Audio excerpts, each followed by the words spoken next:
Bonjour, dans ce tuto nous allons voir comment paramétrer et préparer le LSU dans IMFR. Les tutoriels complets sont disponibles sur le site de Gestivaz. Avant de lancer le paramétrage du LSU, plusieurs paramétrages doivent être effectués dans IMFR, avec notamment le paramétrage des dates de rentrée et l'import des nomenclatures siècles. Pour cela, je vous propose de suivre avec le pôle administratif le tuto papier proposé par IMFR. Une fois ce premier paramétrage effectué, il ne faut pas oublier de lier les formations au code MEF fourni dans siècle. Pour cela, il faut cliquer sur le module établissement, puis import siècle.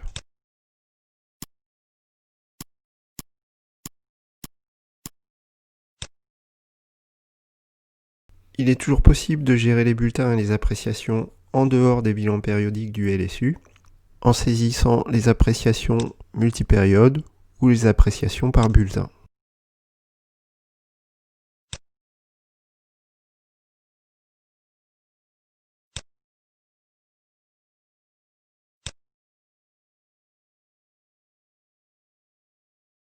Pour commencer le paramétrage du LSU, il faut aller dans la rubrique Notes, puis LSU, Paramétrage, Export XML, puis cliquer sur Paramétrage. La première étape est de faire le lien entre les matières présentes dans IMFR et les matières existantes dans le LSU. Pour cela, nous allons sélectionner la classe, puis cliquer sur Modifier.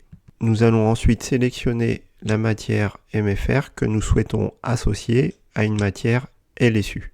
Nous répétons l'opération pour toutes les matières de la MFR que nous souhaitons voir apparaître dans le LSU. Sans oublier d'enregistrer à la fin de l'opération. Dans la deuxième étape, nous allons créer les thématiques des EPI. Ne pas oublier de commencer par cliquer sur Modifier, puis cliquer sur le plus à la hauteur de la thématique pour laquelle vous voulez créer un EPI. Dans la case titre, nommez votre EPI, puis sélectionnez les matières en lien avec cet EPI.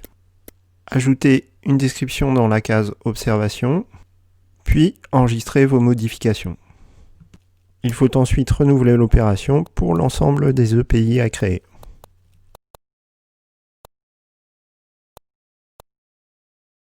Nous allons maintenant associer les EPI aux classes de la MFR. Après avoir cliqué sur l'étape EPI par classe, nous cliquons sur la classe concernée, puis sur le bouton Modifier. Nous cliquons ensuite sur le plus pour ajouter l'EPI par classe. Il faut ensuite ajouter un nom, désélectionner les périodes qui ne seront pas concernées par l'EPI et ajouter une description. Sans oublier d'enregistrer. Il faut ensuite réitérer l'opération pour tous les EPI par classe. L'étape suivante concerne les accompagnements pédagogiques qui sont aussi gérés par classe. Pour ajouter un API, il faut commencer par cliquer sur Modifier, puis sur le plus. Ajouter un titre, puis cliquer sur là où les matières associées à l'accompagnement personnalisé. Ajouter également une description, puis enregistrer. Il faudra réitérer l'opération s'il y a plusieurs accompagnements personnalisés. L'étape suivante est la création des parcours éducatifs également gérés par classe. Le mode opératoire est le même.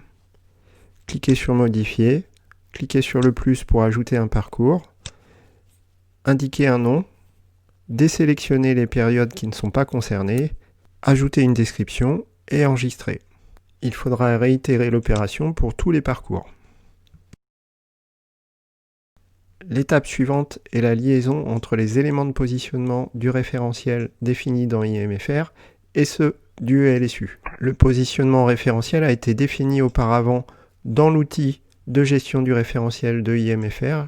Nous vous renvoyons au tutoriel dédié. Après avoir sélectionné la classe, je clique sur Modifier. J'associe ensuite, pour chacun des éléments de positionnement, l'élément de positionnement LSU. Sans oublier d'enregistrer. IMFR laisse maintenant le choix d'envoyer au LSU un positionnement avec note avec moyenne de classe, avec note sans moyenne de classe et sans note avec un positionnement sur une échelle de 1 à 4. À vous de faire votre choix pour chacune des classes. La prochaine étape est l'ajout des éléments de programme aux disciplines choisies pour le LSU. Pour cela, il faut cliquer sur le module Gestion des notes, puis LSU, éléments de programme. Cliquez sur toutes les formations, sélectionnez la formation, puis cliquez sur Modifier. Pour alimenter les éléments de programme, vous avez plusieurs possibilités, dont la possibilité de récupérer des éléments déjà saisis lors d'un contrôle qui incluait l'évaluation de compétences. Pour cela, cliquez sur le bouton « Récupérer les éléments de dossier ». Vous pouvez également saisir manuellement ces éléments de programme, discipline par discipline.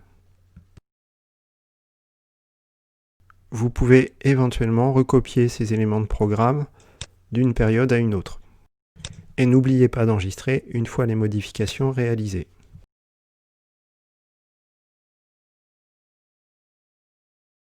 La saisie des appréciations LSU se fait dans le module Notes, LSU, Appréciation LSU. Nous sélectionnons ensuite toutes les formations, la formation souhaitée, puis l'élève. Si des compétences ont été évaluées lors des contrôles, elles seront visibles pour vous aider dans la saisie de l'appréciation. En bas du formulaire de saisie, nous retrouvons l'appréciation générale destinée à la saisie des acquis, des conseils, et l'appréciation secondaire plutôt destinée à la vie scolaire. Ces deux types d'appréciation font partie des éléments qui permettent de valoriser ce qui a été vécu par les apprenants en stage.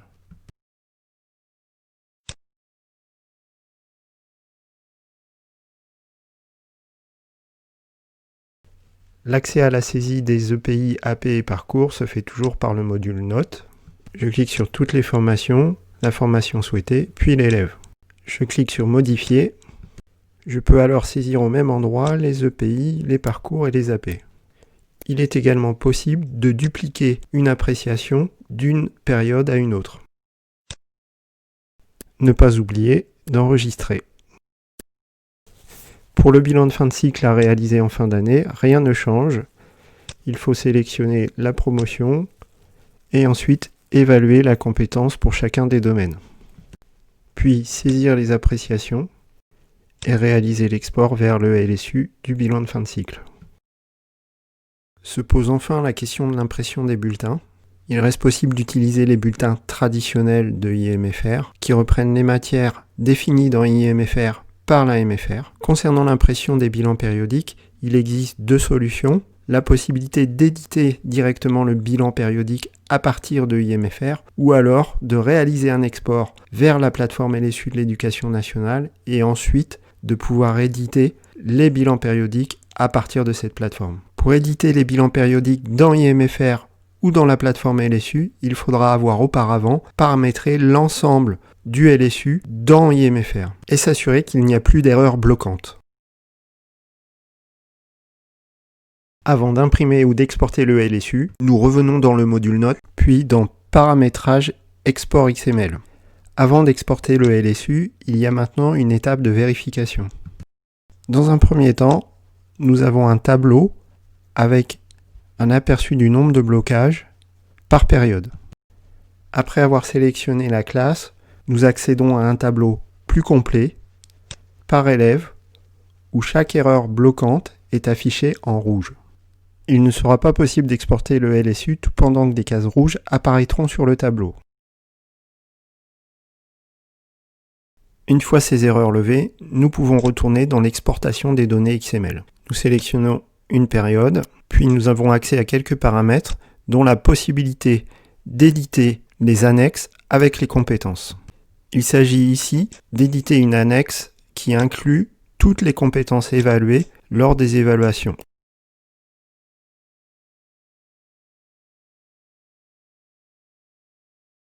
Pour exporter le bulletin périodique vers la plateforme de l'éducation nationale, il suffit toujours sur la page Exportation XML édition du bulletin LSU de cliquer sur le bouton Exporter. Un fichier XML est généré, c'est ce fichier qu'il faudra importer sur la plateforme LSU de l'éducation nationale. Pour plus d'informations, reportez-vous au tutoriel disponible sur l'intranet des MFR. Rubrique Gestion administration de la formation, logiciel des ministères.